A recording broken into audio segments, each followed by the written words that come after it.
versets au-dessus et en dessous, mais je voulais juste retenir particulièrement une déclaration. Car comme nous avons plusieurs membres dans un seul corps, et que tous les membres n'ont pas la même fonction. Tous les corps n'ont pas la même fonction. Tous les membres n'ont pas la même fonction. Et il est important pour nous de comprendre cela, c'est que nous ne sommes pas appelés à faire tous la même chose, mais nous sommes appelés à être dans un environnement qui est favorable pour développer tous les talents et les dons que nous avons reçus. Je prends par exemple quelques exemples. Un dauphin, c'est magnifique, mais si vous mettez un dauphin sur la terre ferme, si vous voyez un dauphin sur le sable, il s'agite, il secoue, il peut peut-être respirer, avancer un tout petit peu en se secouant, mais sa place, c'est pas sur la terre ferme, c'est dans l'eau. De temps en temps, il est capable de sortir de l'eau, vous avez vu, il plonge, mais il revient tout de suite dans l'eau parce que c'est dans l'eau qu'il est le meilleur. Et parfois, nous avons toutes les qualités, nous disons, Seigneur, tu m'as donné des talents, tu m'as donné, mais sauf que je suis pas au bon endroit, je suis pas dans le bon environnement. J'ai juste besoin de bouger un peu. J'ai juste besoin de sauter dans l'eau. Et quand je saute dans l'eau, à ce moment-là, qu'est-ce qui se passe? Ce pourquoi j'ai été créé prend toute sa signification, toute sa valeur. On ne peut pas mettre un dauphin sur la plage et juste dire « il est magnifique, il est beau », il va mourir. Sa place, c'est dans l'eau. Amen. C'est même pas non plus dans un aquarium, parce que vous savez que maintenant, de plus en plus, ils relâchent les orques, les dauphins qui ont besoin de grandes surfaces. Dans certains pays, en France, c'est interdit maintenant, il y en a quasiment plus. Pourquoi? Parce que sa place, c'est dans l'océan. Et il y a des fois, nous aussi, nous ne sommes pas à notre place. Nous sommes à une place où on n'a pas été fait pour ça. On a une meilleure place que Dieu a préparée pour nous. La Bible parle par exemple vous parlez que l'aigle prend son vol. Un aigle doit à un moment donné sortir du nid et doit se jeter dans le vide. Me aurait dit, vous pasteur, si je me jette dans le vide, moi je suis pas un aigle, je parle de physiquement, je suis comme un aigle spirituellement. Mais si je vais à Étretat sur les falaises et que d'un seul coup je me prends pour être un aigle et que je me jette en disant je prends mon vol comme l'aigle, je vais m'écraser lamentablement sur les cailloux. Parce que Étretat, c'est des cailloux. Parce que je ne suis pas fait pour ça. J'ai pas de plumes. Je suis pas capable d'avoir de la portance. Mais un aigle qui est sur la terre, et il meurt de faim, il meurt de soif, c'est pas sa place. Alors de temps en temps, il se met sur un rocher, on prend des photos, on dit waouh, c'est super, mais c'est pas sa place. Et ce qui paraît pour nous comme un défi incroyable, lui, il a été fabriqué, il a été préparé pendant des années. Ses parents l'ont nourri pour qu'il arrive et qu'il déploie ses ailes et qu'avec les chaleurs et les vents et puis les vents chauds, d'un seul coup, tout ce qu'il est prend toute sa valeur. Je ne suis pas non plus appelé à vivre dans l'eau. En ce moment, on prend des douches. OK. Vous en prenez des douches en ce moment? Beaucoup, On se brumisateur, OK. Mais c'est exceptionnel. Je ne suis pas fait pour vivre dans l'eau. D'ailleurs, vous savez que quand on reste trop longtemps dans l'eau, on a des problèmes de peau, on a des problèmes de tellement de choses parce que on est obligé, ceux qui font des grandes traversées, ils mettent de la vaseline, ils mettent des produits, ils s'enduisent de tout ça parce qu'on n'est pas fait pour vivre dans l'eau. Moi, je suis fait pour vivre sur la terre. Notre corps est fait de telle manière qu'on peut se tenir sur nos deux jambes. C'est Dieu qui a créé tout ça. Amen. Je suis capable de courir. Je suis capable de courir des heures. C'est pour ça que on est des redoutables chasseurs. On est capable de courir plus qu'un chien. Un chien va courir, mais un chien à un moment donné va s'arrêter. Nous, les hommes, on est capable de poursuivre des heures et des jours complets. Ça, vous savez ça? Je dois être à la bonne place. La Bible dit, elle parle que Dieu va nous donner la force du buffle. Les buffles aussi, les bœufs, on leur place dans la création. Et on aura l'occasion, mais tout à l'heure, de saluer une famille de Guadeloupe qui est là, je les ai salués tout à l'heure. Quand vous allez à Guadeloupe, par exemple à Gros-Cas, vous allez à Anse-Maurice, tout ça, vous avez les courses de bœufs. Vous connaissez les courses de bœufs. C'est des monstres comme ça, immenses, et c'est sur, ils portent une charrette ou avec du poids, et sur des pentes comme ça va pas très vite. Mais ils font des courses parce que c'est de la puissance, c'est de la force pure. Ce ne sont pas des chevaux de course, ce sont des bœufs avec des cuisseaux, mon ami. Tu mets 2 ânes là, tu mets 2 chevaux là-haut, ils sont morts, la crise cardiaque. Eux, ils montent. Ils sont faits pour ça. Ils sont pas faits pour aller à Longchamp, je suis désolé. Ils sont faits pour aller là où il y a de la gadoue, là où il y a des cailloux, là où il faut labourer, là où il faut enlever des pierres, là où il faut faire un travail de profondeur. Alors nous, on voit que les beaux chevaux, magnifiques, les pur sang, et on oublie que s'il n'y avait pas, et surtout à l'époque, s'il n'y avait pas eu ces bœufs-là, on n'aurait pas à manger. Alors quand on dit que ton tracteur fait 30 chevaux, on devrait peut-être dire autrement. Fait pas 30. Mais soit quand on nous soit dit, c'est vrai que vous savez, il y a des chevaux de labour aussi qui sont immenses et costauds.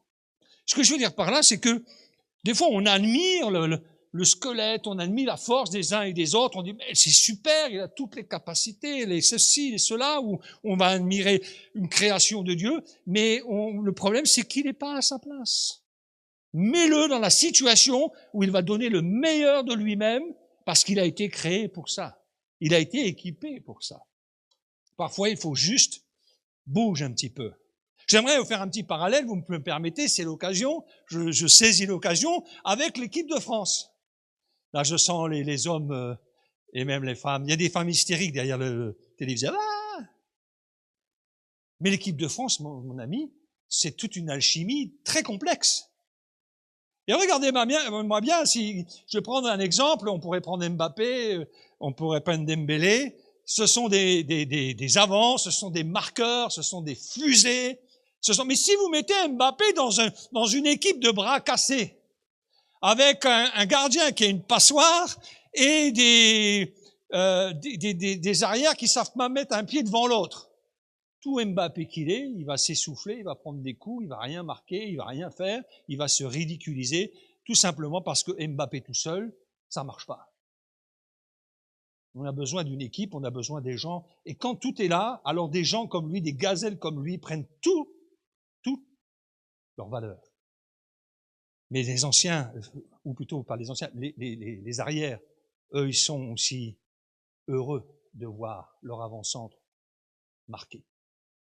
Vous vous souvenez aussi, si on compare par exemple Théo Hernandez avec Mbappé, Théo Hernandez est capable de marquer de temps en temps un but, il est capable de dribbler, il est capable d'être devant, il est capable de mettre une tête sur un corner. Mbappé est capable d'aller derrière et de défendre. Mais si je mettais Mbappé à la place de Théo Hernandez, et que je dirais, comme il défend pas mal, il se débrouille bien, c'est un bon joueur, il doit savoir tout faire, mes amis, il ne serait jamais sélectionné, parce que des arrières bien meilleurs que Mbappé, il y en a des centaines avant lui.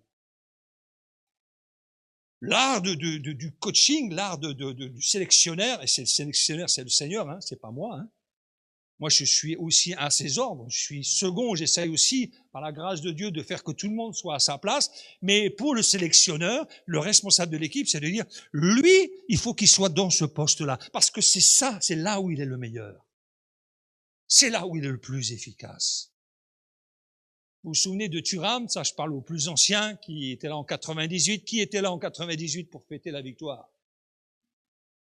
J'étais en colonie de vacances à Gap, on faisait, c'était une ambiance incroyable. Et si on regarde bien, Thuram, il nous a quand même sauvé la mise à un moment donné, alors je sais plus si c'est demi ou quart de finale. Ce jour-là, il marque 2 buts, vous vous souvenez, vous en souvenez? Au point qu'à un moment donné, au deuxième, il est là, il se dit, qu'est-ce qui se passe? Mais si Thuram, il était venu voir en disant, bon, même que j'ai marqué 2 buts, je veux être avant-centre. On aurait dit, Thuram, calme-toi. C'est pas ta place. Thuram, d'ailleurs, n'a jamais cherché à changer de poste parce qu'il avait marqué des buts.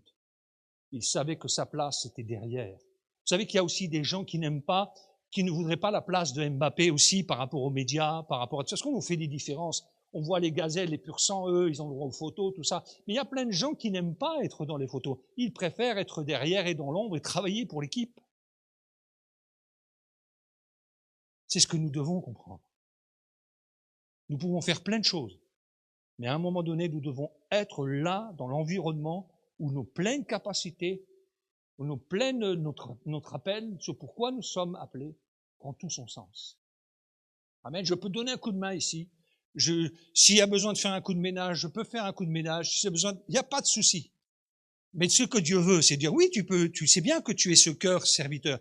Mais moi, j'ai préparé quelque chose pour que tu sois dans ton élément. Nous ne sommes pas, on le dit souvent sur l'estrade, nous ne sommes pas tous appelés à être prédicateurs de l'évangile, mais il y a une quantité de choses à faire et des choses que nous n'avons pas encore commencé de faire. Et pourquoi Dieu t'a appelé, t'a préparé.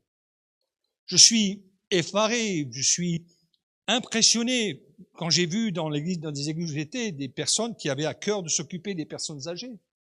Et telle patience, tel amour avec la mamie qui râle, le papy qui est jamais content, mais moi j'étais là, et puis, mais elles ont tel amour, telle patience, et quand elles ont commencé à dire c'est ça que je veux faire, m'occuper des personnes âgées, m'occuper des plus anciens, alors elles ont été dans leur élément. Et les gens étaient heureux au début, oh, c'est qui? Puis après c'est, qu'est-ce que tu me fais du bien? Tu es à la bonne place, tu es dans le bon environnement. Tu es exactement là où Dieu voulait que tu sois. Amen. Et vous savez que si on n'est pas à la bonne place, que si on n'est pas dans le bon environnement, on a beau être doué, on souffre et on fait souffrir les autres. Alors je ne dis pas que le service de Dieu, c'est pas souffrir. Mais quand vous aimez quelque chose que vous vous sentez à votre place, alors vous acceptez la souffrance. Est-ce que vous êtes d'accord avec ça? J'ai été appelé à être pasteur.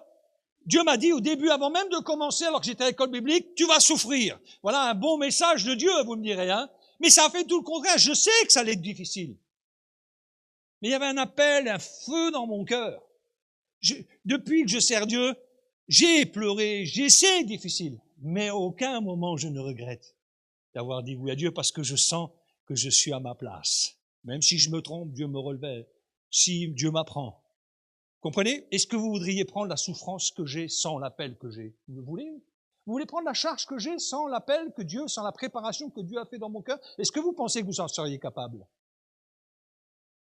Non? Non. Comme moi, je n'en vis pas la place de certains. Il y a certains pasteurs qui disent, oh, il y a une grande église, tout ça. Quand je vois tout le boulot, tout ça, moi, je voudrais pas la place là.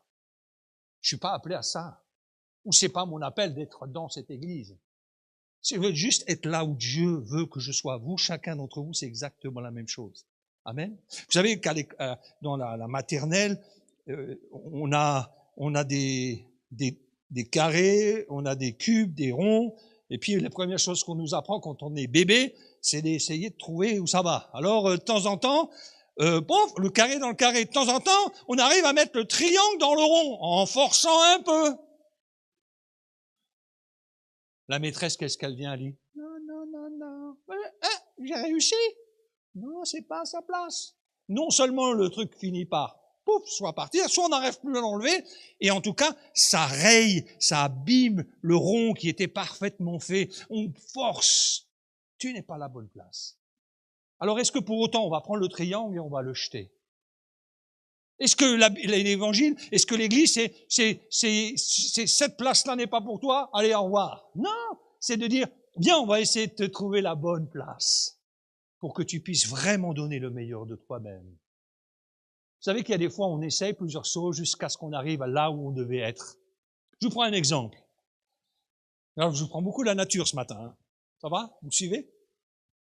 Vous regardez les chenilles, c'est pas mal les chenilles. Qui voit à peu près ce que c'est une chenille? Tout le monde, hein? Il y a même des chenilles, vous avez, ils sont vertes, des verts fluo. Certes, elles sont tous un peu piquantes, hein. Faut faire attention aux allergies. Certains sont vraiment moches. Est-ce que vous êtes d'accord? Certains, c'est vraiment, on peut pas dire que c'est beau. C'est comme le bébé qui vient de naître et des fois on dit, il est beau, un peu fripé, mais il est en devenir. J'ai eu des enfants, donc je peux en parler.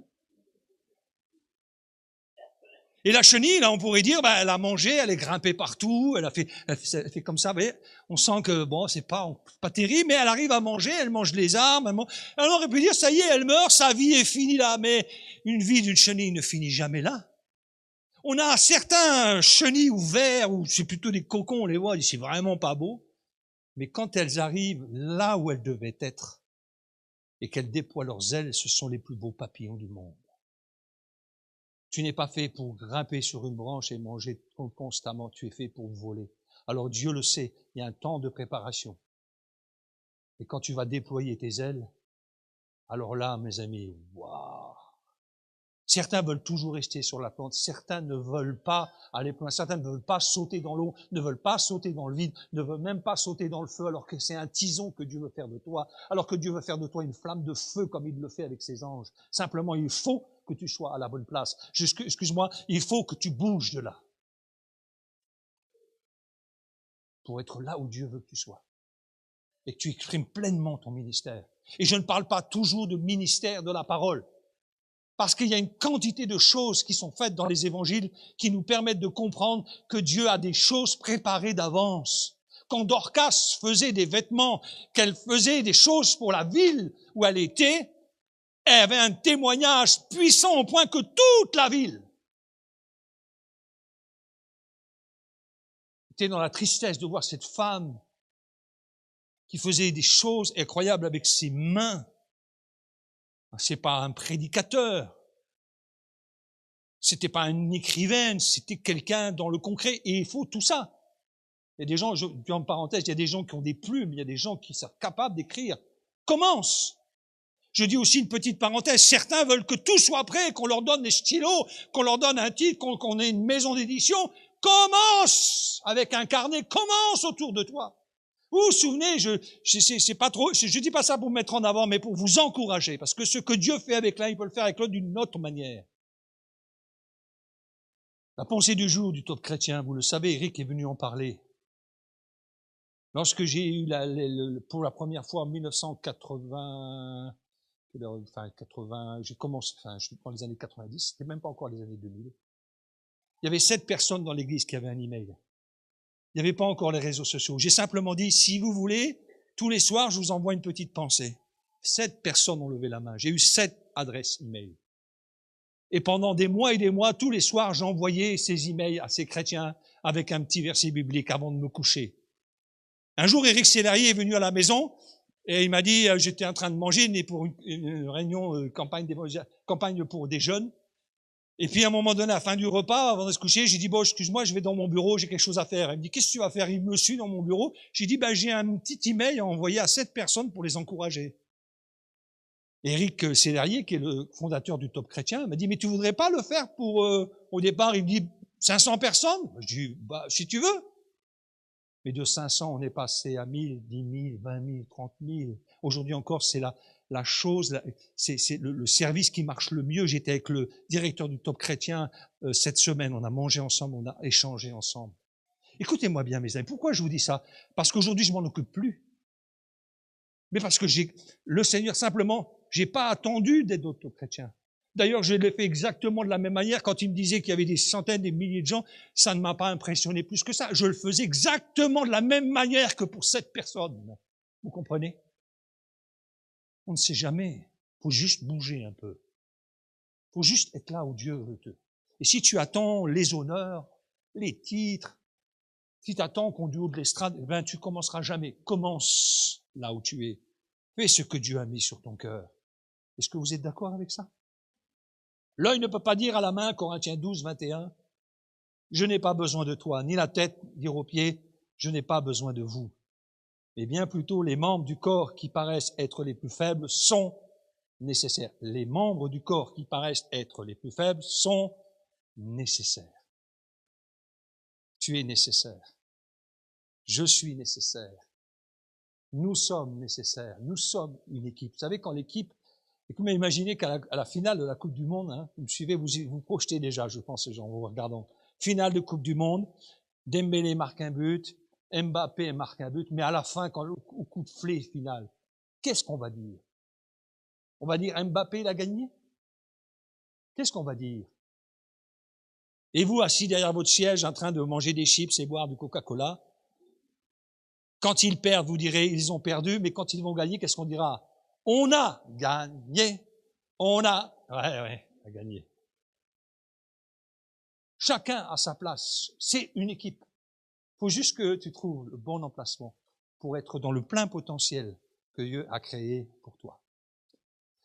Je vais avancer un petit peu dans mon message et vous dire ceci. Il y a plein de capacités que Dieu nous donne. Aussi du savoir-faire que Dieu nous donne. Et Dieu a préparé des œuvres préparées d'avance pour que nous les accomplissions. C'est pas toujours une question de ministère de l'esprit, comme si on était évangéliste, prophète, etc. D'ailleurs, la Bible parle que celui qui donne nous donne avec joie, que celui qui préside avec zèle, celui qui exerce la miséricorde avec libéralité, avec joie plutôt. Et celui qui donne avec libéralité. Il y a plein de choses qu'on peut faire. Et j'ai à cœur de vous parler ce matin de ce que moi-même j'ai vécu. Quand j'étais jeune, j'étais encore célibataire, j'allais dans une petite église, commençais à servir parmi des enfants. Mes premières prédications, je m'en souviendrai toute ma vie, c'était à des petits-enfants. Et j'ai prêché aux petits-enfants comme je vous prêche aujourd'hui. Je n'ai pas dit, ces petits-enfants, ils comprennent rien. Non, non, non, non, non. Je n'étais rien et ça m'allait très bien. Et un jour, j'ai eu à cœur de dire au Seigneur, une année, voilà, j'ai un travail, tu m'as donné un boulot, tu m'as donné un travail, j'ai une location, je suis bien, je te donne mon mois de vacances. En plus, je suis pas marié, j'ai pas besoin, voilà, j'étais célibataire, heureux avec le Seigneur. J'ai dit, je te donne mon mois de vacances, mais j'avais dit au Seigneur, et ne copiez pas ça. Moi, c'était quelque chose avec le Seigneur et moi. J'ai dit au Seigneur, par contre, je n'irai pas chercher, il faut que toi, tu m'envoies le lieu où je dois aller. Je suis simplement disponible et disposé. J'ai le cœur disposé. Et le mois de mars, avril, mai passe, et le juin, il commence à entamer, et là, il y a dans une des colos du côté de l'Est, une colonie de vacances avec monsieur et madame Bautron, pour ceux qui sont les plus anciens, peut-être vous vous rappellerez, et ils disent, on a besoin d'urgence d'un cuisinier. J'ai regardé ça, c'était la réponse de Dieu. J'ai pas discuté, j'ai pas dit combien ça coûte, je sais de toute façon qu'on paye pas, on est pris en charge. J'ai dit, me voici. Je me suis retrouvé en colonie de vacances, et que vous sachiez, c'est que j'avais commencé à discuter avec mon épouse Martine, qui viendra mon épouse à l'époque, ça n'était même pas ma fiancée. Je l'avais rencontrée le mois avant, de juillet, parce que c'était au mois d'août, j'étais en vacances. Je l'avais rencontrée dans une église à Sentier. On avait juste discuté, on s'était quitté fin juillet. Je dis bon, ben voilà, on se quitte. Peut-être que je la reverrai jamais, mais dans mon cœur, il y avait un petit pansement. Il y a quelque chose. Mais voilà, au revoir, sœur.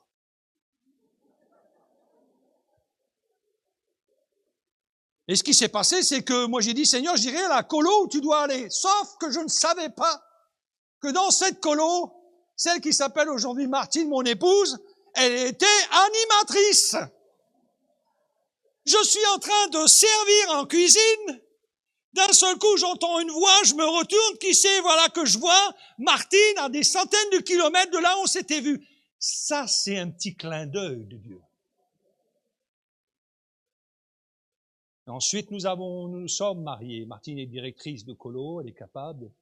Et nous avons continué à servir Dieu. Ne me dites pas, pasteur, vous étiez célibataire, c'est facile pour vous. Dès que les enfants étaient petits, on les prenait avec nous.